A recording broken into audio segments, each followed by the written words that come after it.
Oh, well, there you are. I guess. Okay, I'm recording. I'm gonna put this on. Good evening, everybody. This is Dr. Mulder once again, and I have with me my good friend Santero David Longley. And today we're going to talk about sacred geometry. So, first off, all right, David, how did you get involved in all this stuff? I mean, what was tell us about your travels or the path you took here. My travels, yeah. Well, I traveled a long ways, but I'm going to say about 2 years ago, maybe a little longer than that, I started receiving subliminal messages of geometry and how to draw it. And I created some very large ones, 22 by 30. And that has taken me into a lot of areas since then about geometry, what it's all about, what it means, and how we can use it. And I have now completed a book of 150 geometric patterns. What is sacred geometry? Sacred geometry is what all things are made up of here on Earth and in space also. They also have their own vibration, and they also influence other things near them, such as the moon has its influence on our tides. Give you an example. Now, all of these, as I said, they vibrate at their own specific rates. Now, I think those are probably called hertz, but who came up with that idea about the sounds and the vibrations?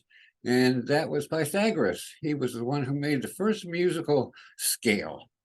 And he did that by listening to the blacksmith hammering on that metal, making different sounds as he beat it out. And he realized that that was a very real thing. And so with that said, I started experimenting with different things. I have crystal bowls. I have a brass one. Interestingly enough, just to point out this again, when you strike the crystal bowl without striking the brass bowl resonates because of the influence of the crystal bowl on it. It's not that I've touched it, it's the influence that it has. So that just goes to show you that everything has an influence on all the things that we do, see, hear, etc. And it's really quite fascinating when you get down into the depths of it. Not that I've gotten that far, because it's a very in-depth kind of thing.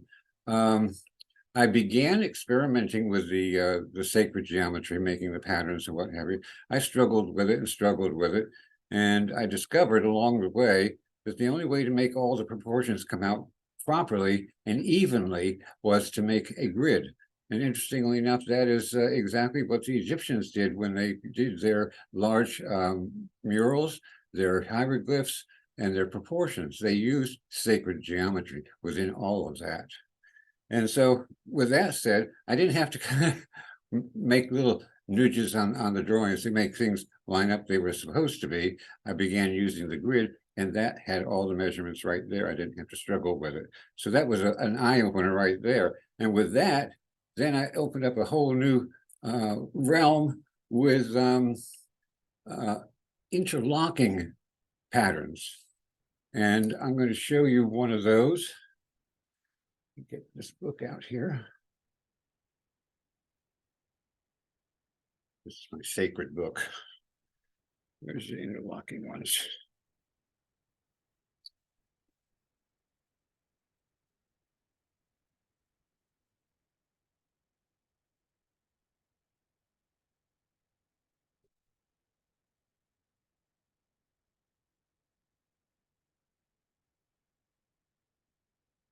Okay.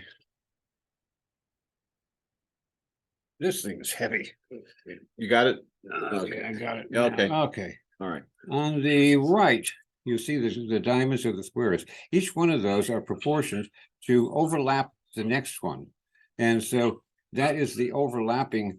And also, I would have to say that it is the point of interaction with the second design or the second geometric principles. Okay. Oh, okay. All right. And so it was my goal to produce 150 of these, which I think I'll divide 75 and 75 and make 2 volumes, a one of a kind of the drawings. Although in the future, I think I'll be able to offer copies of them that you can purchase through various sources. I won't go into that right now because we haven't nailed that down quite yet, but we will in the future. Sacred geometry. We have the Platonic solids. We have an octahedron, a tetrahedron, a cube, an icosahedron, and a dodecahedron. You have to add one more to that because it is a circle. Without the circle, you cannot have these particular elements. Yeah, you want to go ahead and show the audience a little bit I'm what sorry. that is. Oh, no worries. Sorry. No, you're fine. I just hope kind they of want to can- give them an idea of what you're talking They can about. see it. Here, let me see if we can get closer here. There we go. I think we got it. Yeah. And right at the bottom. Oh, Now, okay. another thing about sacred geometry, we have a couple of other principles that we can talk about, and that is that curved lines, the circles, give birth to the straight line. Straight line is male, curved line is female. Female is negative, straight line is positive. Mhm. So now you can see the magnetic pull between those two. Right.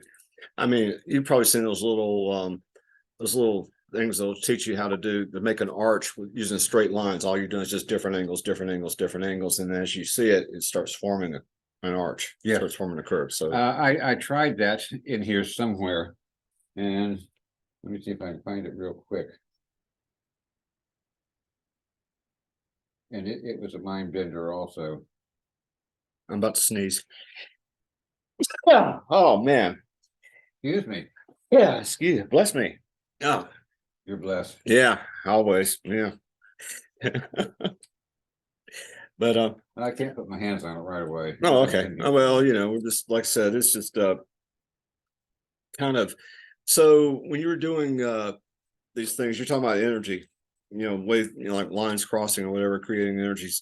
And I kind of wonder, is that part of the thing that gives a sigil its powers, the way the lines are Yes, interacting? it does. It does. Actually, when you look at these geometric patterns, you're really looking at cymatics. Mhm. That's really what they are.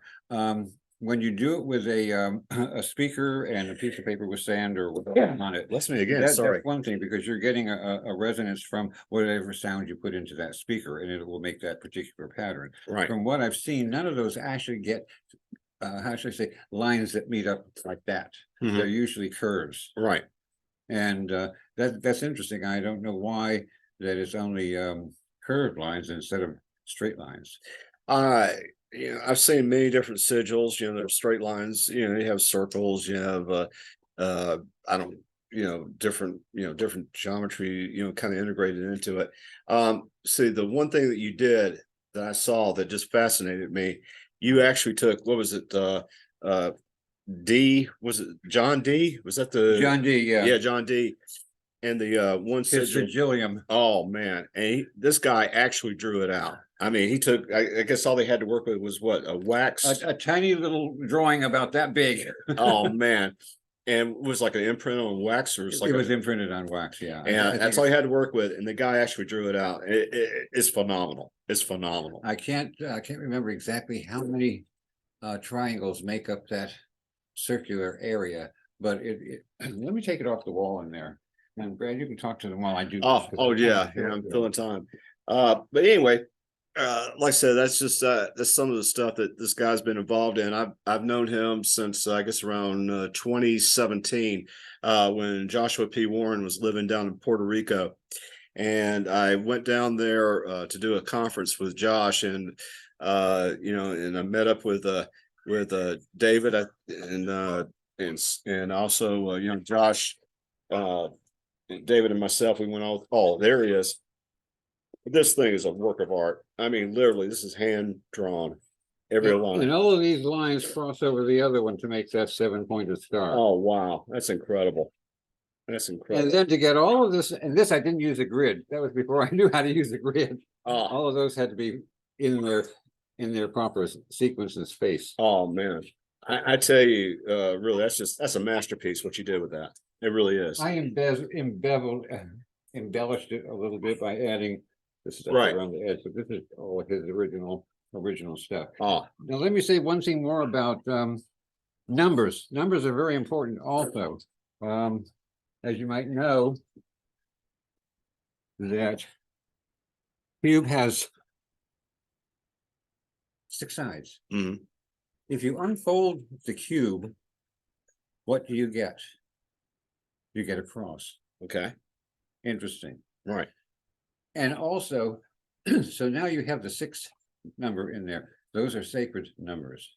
There is a whole slew of them that are sacred numbers. I couldn't give you a list of them right now, but even the geometric patterns, they all have their individual number that makes them what they are. right.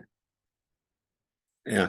Like I said, another thing too, I've noticed like a lot of the things you've done, some things they look great, I like them, and other things that just resonate with me. I can't figure out what it is. It's like they jump off the page. I guess that's that energy you're talking about, correct? I think some things are,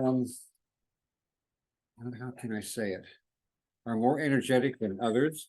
And I think that's because a lot of the ones that are so very energetic are things that have been, what is the word I want to use? Channeled Uh-huh. to me. Uh-huh. Without my intersection, my hand just moves and it goes this way. Right. And that is the energetic energy that's coming, not from me, but from another source. Right. It's just incredible. It really is. Uh, you know, some of the stuff I was saying of yours. I remember Joshua and I. We saw you over at Puerto Rico, and you were showing us some of your work down there. And I tell you, I think that what you were doing in Puerto Rico was to get you ready to do what you're doing now. I really do. You're absolutely right, because I was working on what I called mandalas for the Orisha, and I only have 2 of them left. I did originally do 7 of them for each of the what they call the Siete Potencies, or the 7 powers. And that was nothing but geometrics. And I was not aware at the time of what I was doing, but that was a design that came out. Right. And each one of them was different according to the colors of the Orisha. Each Orisha has its own colors, whether it be 1, 2, or 3 different colors mixed together. Right. And so that really was the precursor to all that, until I came here to North Carolina, and I did a couple of little putsy things here and there. And just to keep my hand, I'm actually a botanical illustrator, but to keep my hand in, I had a persimmon bloom and produced fruit just last year. So I said, well, I'm going to make sure I can keep my botanical hand going. So I did that. But I really have been so into the geometrics and their workings, how to get them to do what they're supposed to do. Right. And it's been a fascinating road. Absolutely. Oh, wow. Well, I think what we're going to do next is I think we're going to start. We're going to take a little break here, and we're going to start with showing some of the work you've done, and just kind of just show the audience some pieces that we think that you really think that that they'll find interesting. And but on that note, we'll get back here in just one little bit.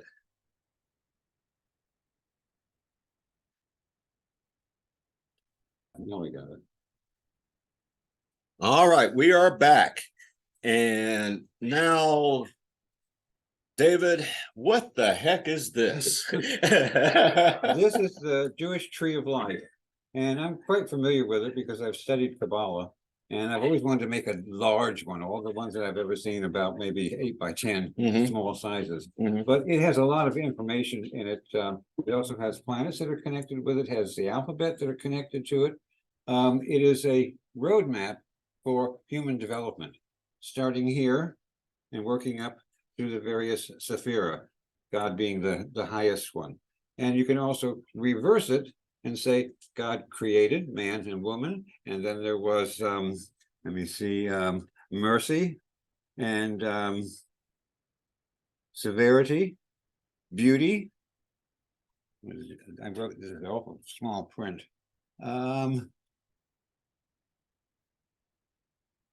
Victories, splendor,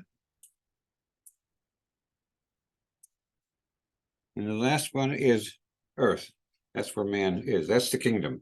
Mhm. So there's a lot of information in this if you know how to read all these symbols and what have you. It is a path of development for excuse me, spiritual growth. And I think that's really what we're here for, is to develop our spirits. So perhaps we don't have to come back here and go through all that again. Yeah. Oh man. Well, I know it's kind of hard to make out on the camera here, but I'm looking at this thing and the detail of it is just phenomenal. I mean, especially like around this border here. You know, this is incredible. I mean, you did the entire border. Was this like a rose? Or Well, it was flowers? going to be pomegranates because Oh, okay. pomegranates figure very prominently in King Solomon's temple, wrapping around the columns. Oh, on the okay. So outside. that's all right. Yeah. But as a friend of mine from Ireland had mentioned, he said, you would have made a good monk doing the illuminated manuscripts. Oh, yeah. And so basically, that's really kind of what I put in here. I just wanted to gussy it up a little bit Oh, yeah. without making it so severe. Yeah. But that's just phenomenal the way you did all this stuff. And I can't believe you did it all by hand. It's really incredible. And it only took 4 days, believe it or not. Oh, man. Yeah. Once I get down on something, I don't let go of it. I'm like a bulldog. Oh, okay. Oh, very, very nice. Very nice. And that's really been what the sacred geometry path has been. It's like there's so much of it. You can go on and on and on and on and continue to learn by the experimenting of it. And that's one of the things that the occult people will tell you about. You must experiment to extrapolate the truth. Oh, and I think that's a very apropos. And at the same time, I've always liked a good challenge. And when I was doing my botanicals, I would pick out plants that had certain attributes that were very difficult to render in paint. And I said, okay, I'm going to do this. And somehow I managed to do that. And it has been the same thing with the sacred geometry. It started out very mundane, and then it got more complicated as I began to learn how to draw it and measure out the things. There was something else I wanted to say in connection with it. Crystals. Crystals also. We all know that quartz in particular has a piezoelectric property. And quartz has a 6-sided crystal structure. And each one of those sacred geometry patterns, they also have their own structures. And that is the 6-sided for the quartz crystal. I happen to be very fascinated. I have more quartz crystals than you can shake a stick at. That is true. It is true. And the other thing about it is that I used the quartz crystal on one of Brad's wishing machines, and I put it on the output, and had a light on underneath it because it shoots up a beam of light there. Right. And so that's a very interesting thing because the energy is going through the crystal, and you can absorb that. Oh yeah, I mean it's just incredible stuff. And again, my question was, in radionics, for example, Charles Casamano, you and I both know Uncle Chucky. I think you've even been on a show once or twice back in the old days, and days. And anyway, he's always talking about using sigils or radionics. Whether it's knowing Uncle Chucky is usually demons or something along that line. But anyway, and I always wondered, okay, where the hell how's this stuff get its power? And as we discussed earlier, how does a sigil? I mean, does it have the energy field of a demon around it because of the geometry or the shapes that are on this thing, or it could be for even an angel? I mean, I've seen sigils for angels. For it's example. both. It's both. It is both, depending on what you need or your use of it. There are warnings throughout Kabbalah that warn you about summoning certain spirits, and so you must pay attention to that. Right. There are good spirits and there are bad spirits, and they're the spirits that will take advantage of you. Right. So you have to really know what you're doing. You don't mess around with that stuff unless you do know what you're doing. Yeah. Yeah. Like I said, I've known people who've dealt with certain entities and that kind of thing, and it just never really resonated with me. Back in the old days, I was reading some of Uncle Chucky's books or whatever, and he's using sigils and that kind of thing, and a lot of this stuff was demon or demonic it just didn't feel warm and fuzzy. And yeah, exactly. Okay. And so, but I've Get messed with. something. Oh yeah, Go ahead, please. continue. Yeah, and I've messed with those things. Back in the early days, and I always wondered, okay, what exactly is this? Is anything like this is it going to come back on me? And luckily, I just, like I said, it just never really resonated. Again, I hang around with people who will use these kind of things and not even think twice, and more power to them. But it's just not my thing. It really isn't. Um, so I'd rather stay with more angelic type energies. But I can still play practical jokes and that kind of thing. That keeps me entertained. So, oh, David Longley told me he's looking for a book, and as you would guess, everything is orderly here. There's a place for everything and everything in its place. But I guess.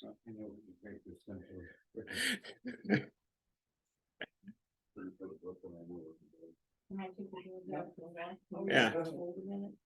But yeah, this is live. Yeah, go ahead. Let's do it. The angels and the spirits of which Solomon was said to control with his ring that was given to him by Archangel Michael. Each one of these spirits, angels, have their own sigil. And I'm going to show you what the sigils look like. Okay. Have you drawn these yourself or? No. Oh, okay.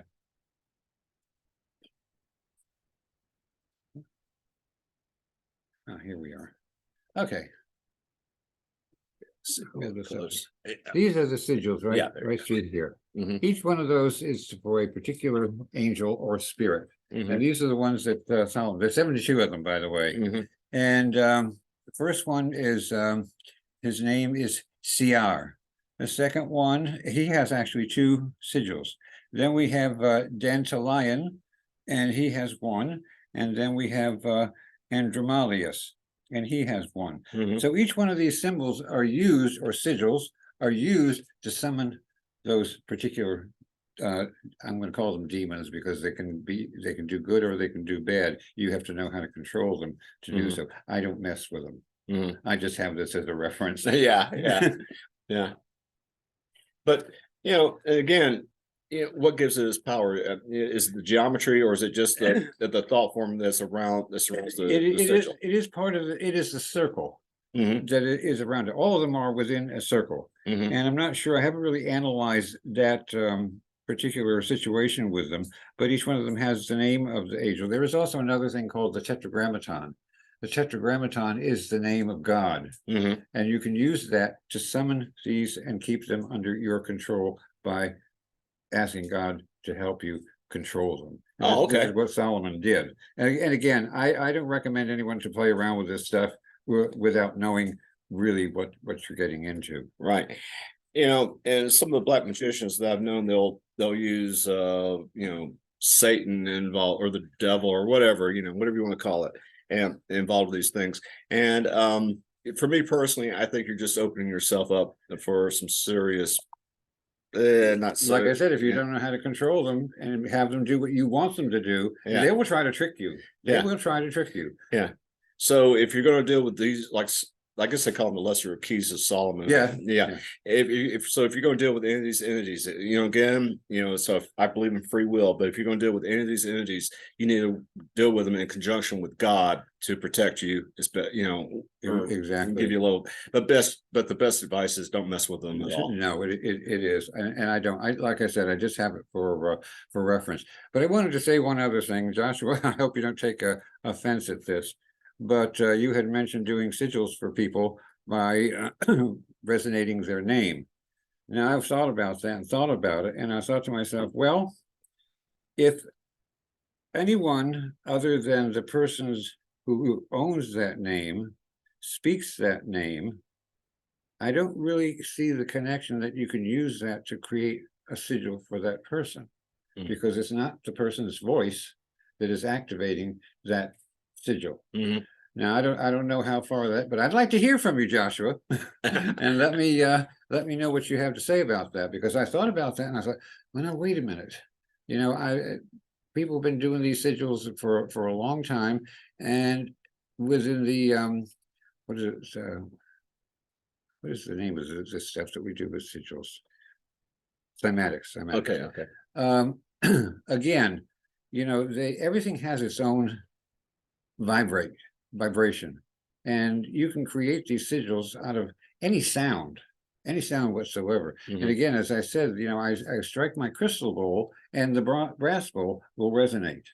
So, you know, it's an interesting dichotomy of how one thing affects the other. So I'm just wondering, is it better for the person ordering the sigil to send a voice recording so that he can use for the sigil? That's my thought to it. Yeah, I've seen cymatics in action here, and basically what they proved was the lower the frequency. Okay, when you get in the lower frequencies, the less sophisticated the patterns are produced. Yes. As you turn up the frequency, as you get to higher frequencies, the more They get very sophisticated, more complicated. complicated. Yes. I mean, it's incredible.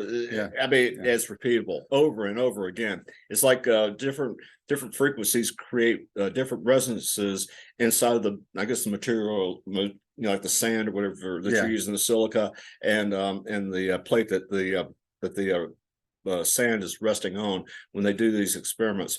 But I've seen this. I mean, it's just incredible amazing to watch it. Oh yeah. Yeah. I mean, it's like it naturally they'll all group into certain geometric or geometric patterns. In Rosslyn Chapel, I'm not sure whether that's in England or whether it's in Ireland. I'm not never really sure about that. They have tiles there that actually have those sigils in them. And I had a whole copy of them that I discovered, and it was really interesting. I would like to know just exactly what those frequencies are and how that related to Rosslyn Chapel. Yeah, exactly. What they have to do with Rosslyn Chapel. Right. Well, so I mean, we could theorize that these people had figured out cymatics, you know, years and centuries ago. Yeah, and all they're doing is replicating these patterns in, you know, their holy places and what have you. I guess what they're trying to do, capture that frequency, you know, in a physical way, you know, by reproducing it in a you know tile, paint, whatever. I mean, that's pretty deep, and again, it goes to show just what the power of the printed pattern. And I tell you what fascinated me about this, you know, getting back to radionics. You know, there's like virtual wishing machines, and they'll have like these patterns of the universe, for example, and they'll be in a certain way, you know, where it kind of resonates or is kind of in conjunction with the the golden ratio and that kind of a thing. And supposedly, you know, your psychic energy is is flowing off the pattern. You know, you project it in the pattern, and it flows off, and it does its thing. You know, a virtual wishing machine. It also flows into you. Yeah, and I think that's the interesting part of it. A lot of the what do they call them? The not mega structures or those like Stonehenge. They have their own resonance, and those resonance, when they're set up, they vibrate from those stones, and they have a reaction on everyone who is there. Eventually, they go into trances, they see visions, or what have you. Right. So those sounds are very, very important. I think it's interesting when Pythagoras mentions the music of the spheres. I had an album, it was called that, something like that, and it has some very interesting music to it. But when you think about it, you know, everything is vibrating at its own rate. And if you take all those planets together and you listen to them, or you're able to listen to them, it must be incredible to hear that. Wow. Yeah, that's what I would say. Wow. Yeah. That's the wow factor. Yeah, exactly. Yeah, and they do say that each planet they has its own I guess a signal. It puts off an audio frequency to it. And I mean, what's the the frequency for this planet is what, like the Schumann frequency? I don't know what they are. Like that. Well, my fascination is with the 110 frequency. I'm fascinated with that one. I've yet to get an instrument that I'm able to tap or get into to hear that sound. I'm curious because I think it's a very powerful sound that one could use for a meditative state. Oh yeah. Well, again, it's just the fact of creating a pattern and having it has its own energy signature to it. And I always wondered, okay, how in the heck can you have, something on a piece of paper, a sigil and what have you, and it actually is giving off energy, but that energy is also toward a certain intent, what have you. Intent, yes. Yeah. And it's just kind of I do, where's how is the pattern itself producing that energy? And I have no explanation. I'm what can I say? But anyway, go ahead. I'm not really familiar with the science behind it. I know what it does, what it's capable of doing, but I don't have the equipment to experiment with it. But I think that all of those tones are going to affect you in some way. And so, as I said, I believe that the 110 is a vibrational tone that allows you to meditate deeply and to receive whatever is going to come your way when you're in that state. Yeah. And now, kind of shifting gears a little bit, that book that you have, with the 150 patterns in it, could you kind of give the audience sort of a sampler of like what each pattern represents or what that pattern represents? Because I've named some of them, believe it or not. Yeah, because what I'm looking at is, using these as sigils with radionics machines, or even making a radionics device, off of this pattern. Okay, well, this one, and I was hunting for it. I couldn't find it, but I found it now. Okay. This particular one. Right. Got it. That one. That is the one right that I call the Eye of God. And of course, you can see why I might call the Eye of God. Yeah. That's what it looks like. But you can also see how the rings go around it. Yeah. And I thought that in itself is a very difficult thing to draw. Oh yeah, it looks like it's a tunnel made out of these rings. Is what it looks like. Yeah, it's like a 3D. I have another one in here, but I don't know exactly where it is. I haven't really. I just been adding to all of this one at a time. But all of them, they have their own vibrational rate. Okay, save this one right here. What would this one be? What is it?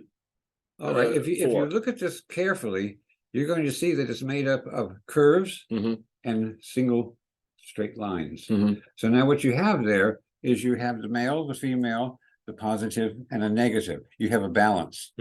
So I would say that you could use this to balance out certain energies, which you might have more negative energy or less negative energy, and you want to booster that up. You could use this because of those particular lines. Now, some of them get a little more, how should I say, crazy, like this one. Right. But then, well, I can show you. Go ahead.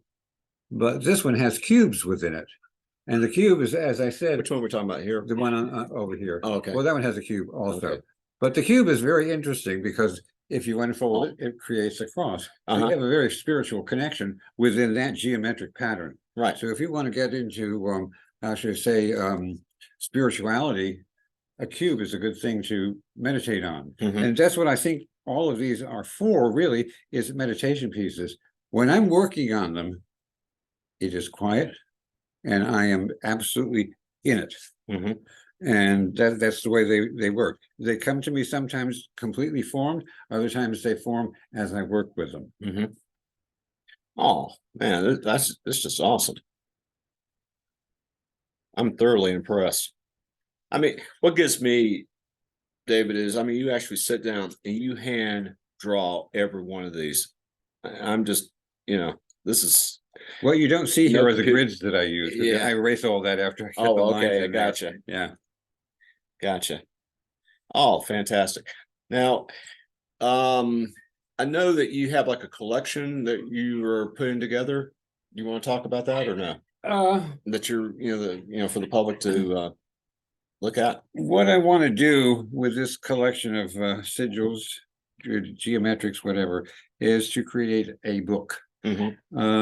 I'm not sure whether I'm capable of binding the book, but I know how it's done. It's just a matter of sitting down Yeah. thinking about it through and how I wanted to put together, because what I want is fly sheets between each one of the drawings so that you don't mar the paint, because these are originals. What I'm looking at here is, I mean, if like a notebook book like this with, have each individual sigil like in these kind of bindings, that'd be a great idea here, because that way the whoever had it, they want to use this, for a particular situation or what have you, they can actually take this out and then frame it, or you can frame it as a meditation piece. You can use it on your radionics box.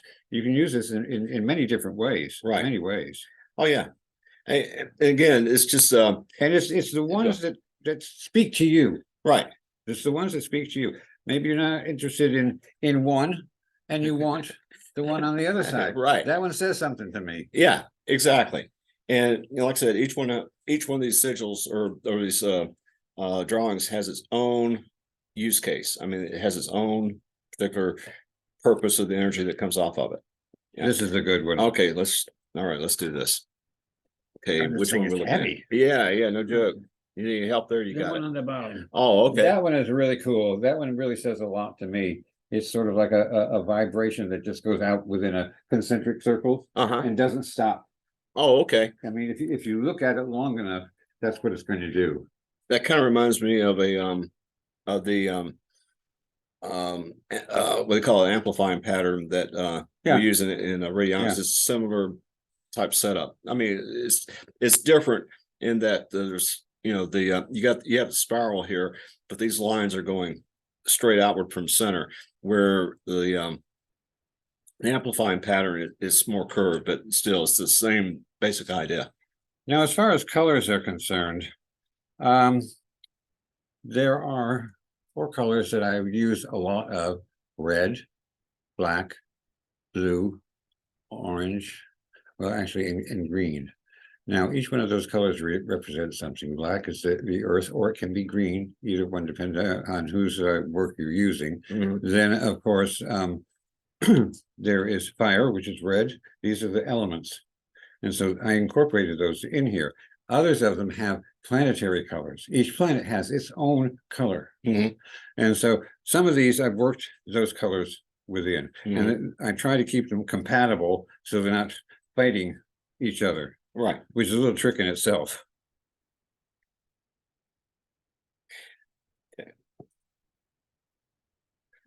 This one on the top reminds me of a spaceship. Okay, yeah, I get it. Yeah. So yeah, they just come to me like that, already formed, and I have to sit there and figure out how I'm going to do that. And sometimes they go awry and they do what they want to do. Wow. But it's been an interesting trip, or I should say journey, creating all of these. And when I started, I had no idea where it was going to end or what I was going to gain from it. But I have gained a great deal of, how shall I say, spiritual enlightenment from them. Right. Yeah. I think I mentioned in previous shows, I remember the day I just gotten back from a long trip, and I get this call from David, and he says, "Brad, I got to tell you about the sacred geometry." And I think it was like in 2018 or whatever. He kind of came through like a breakthrough as to where you were going with all this stuff. Yeah, it's been about 4 years I've been working on it. Oh, at least 4 years. It's more like 5. And but yeah, I mean, you've really come a long way. Over 150 different designs here, and it's endless. It's endless. Yeah, I'm still looking at off screen here. I'm looking at that John D. Sigil. I mean, that's just incredible. Well, you can see on that the 4 corners. Each one of them has the element. Right. The yellow is air, red is fire, the black is the earth, and the blue is water. Oh yeah. And so those are the elementals, and those are really very necessary in any meditative work. Is that you use those elementals for your meditation processes. Yeah. And what gets me also, it still has Hebrew script in it. Does have Hebrew script, yes. And there is also angelic script. I have a whole notebook full of various scripts. There's the Hebrew, there's the Aramaic, there is the ancient Hebrew, there is the angel, there is the alphabet of the Magi. It goes on and on and on. And they are fascinating. I'm more familiar with the Jewish alphabet because I've used it more than the other ones, because I've kind of memorized them. Right. The ones for the angels and whatever, they're a little strange. I don't have a quick reference that I can show you. Yeah. Well, how did we find out about angelic script? Do you have any idea what the history Look was? it up on the computer. I don't know that much about the computer, but what I do know about it, I can surf for days. Oh, And okay. that's how I found it. Okay, I wonder where it came from. Did an angel come down and tell them, okay, this is our alphabet? Okay, I can give you supposedly Enoch, the book of Enoch, which is not in our Bible. It should be, as far as I'm concerned. Enoch went to heaven, and he was tasked by God to write down all the things that the angels and God told him. He wrote that down in Aramaic or Hebrew, whichever the case may have been. I can't swear to one or the other. And so that was where the first alphabet came. Now, interesting enough, let me tell you about something I learned just recently. If you look at the Jewish alphabet, the first word is Aleph, Aleaph. And the second word is Beth, A, B, C, D. The only thing the Jewish alphabet doesn't have are vowels. Okay. And so there are 22 of them. And then in English, you have the other vowels to add to that. And I thought that was very interesting. So our alphabet came from the Jews. Oh, okay. Yeah. Nothing would surprise me at all. I can show you the angelic. Okay. Yeah, I was just kind of curious, what that stuff looks like.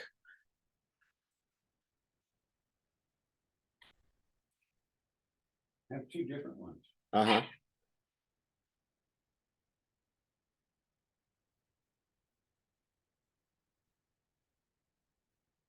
Oh, okay. Oh, whoops. You okay? You got it? All right. There. All right. Okay. Make sure it's the right way up. Okay, this way. Okay, that's one script. What is that, Hebrew? It is I'm going to say it's a form of Hebrew, Okay. but it is angelic. Okay. Okay, that's one. Then this one is the Magi. And what you do with this one, you take these little knobs and you can circle those around. Oh, you can't. Yeah. There you go.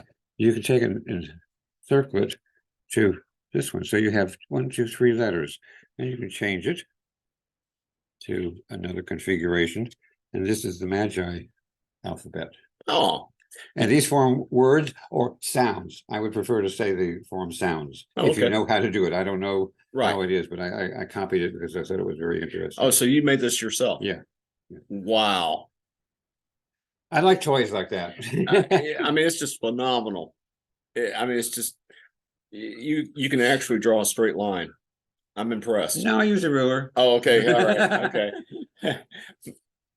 But it's just absolutely, again, I think we just really kind of gave a brief background on what you've been doing here, and what you done. You give me plenty of food of thought for another show on discussing this further, because I think I think you're giving, if people listen to this thing, I think you're giving a good explanation as to why a sigil actually works. Where does the energy come from for a sigil? I was thinking, thought form, because of what it represents. It has a thought form to it. Or that's a fragmented piece of it. Yeah, a fragmented piece of it.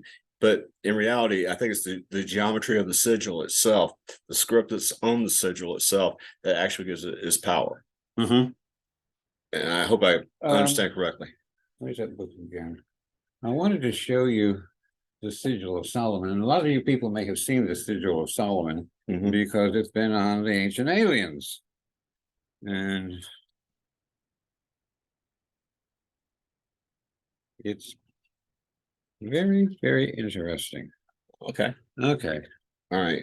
Where's it at? Okay. This is the seal of Solomon. Okay. Front and back.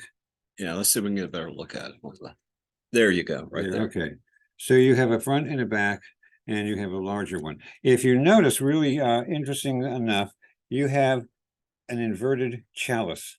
Mhm. And this is the signet ring that not Raphael, Michael gave to Solomon to control the spirits Oh, that he really? had to build the temple. So if That's I was just a working, larger one. okay, so if I was working with any of these entities in the Keys of Solomon, I would probably use this in incorporation with that to keep control over Yes, them. yes.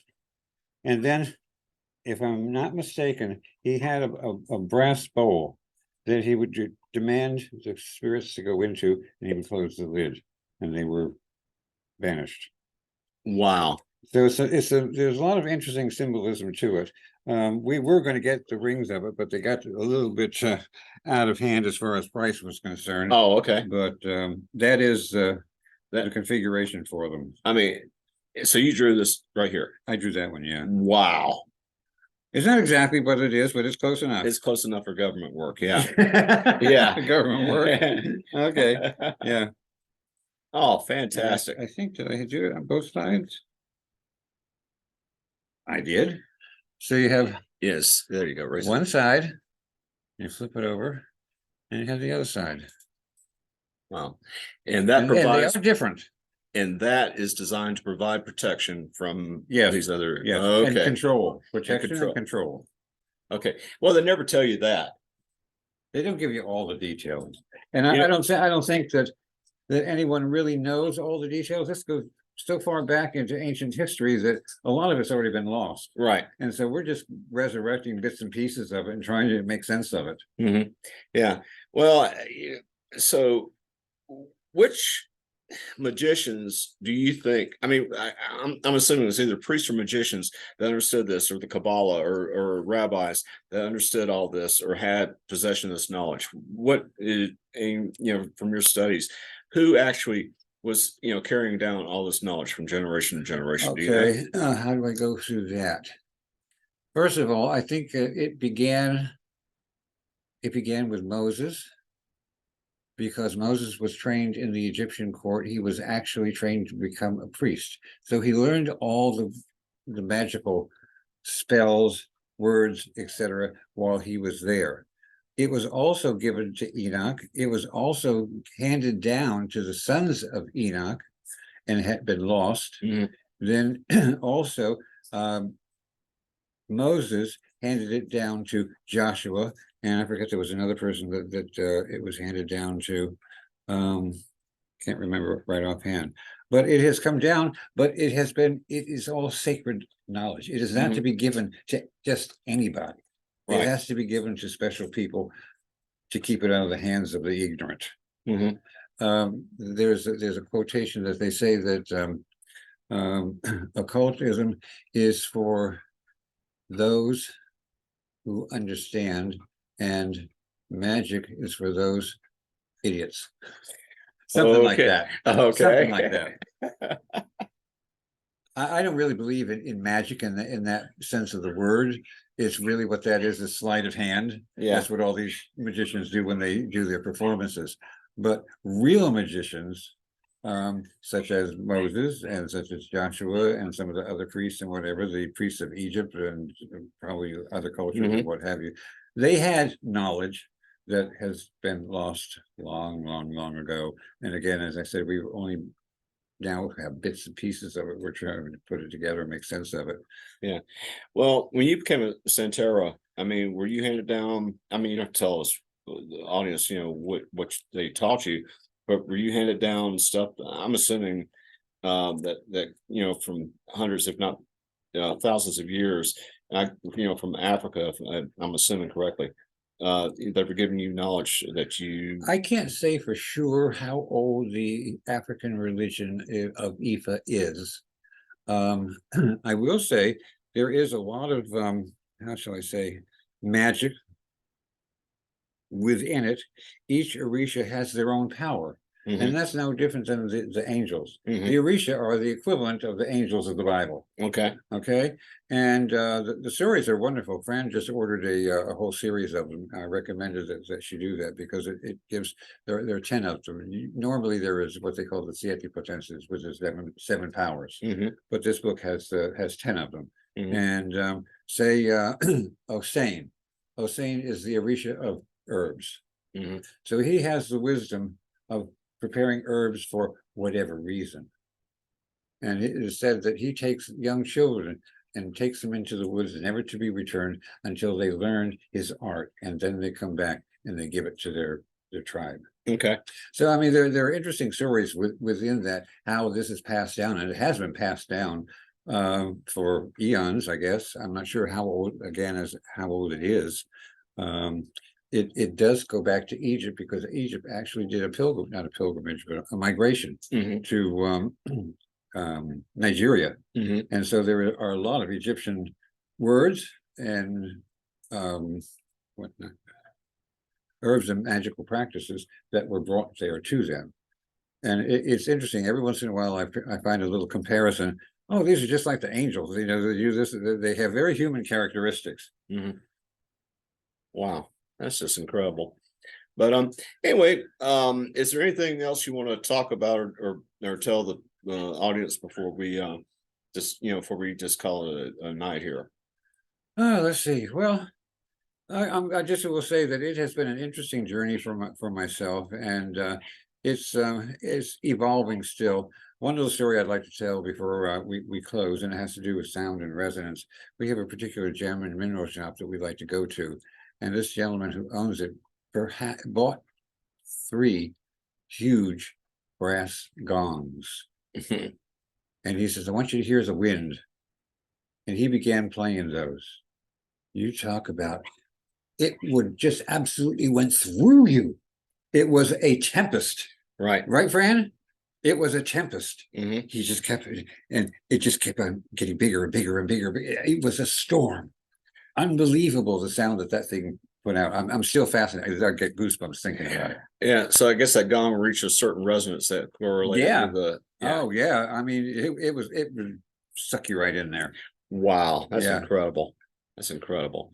Well, anyway, like I said, I think for a I think we were able to give a darn good overview of some of the some of the things you've been working on here, and we're going to be working with some other people to get the word out about what you're doing, because I really find this stuff fascinating, and I see it the kind of things you're doing, how we haven't even gotten into how we took some of your sacred geometry and incorporated it and actually made radionics machines. I think we're going to do that on another show. Yeah, we can do that. Yeah, we'll do that on, I think we'll do that on another show.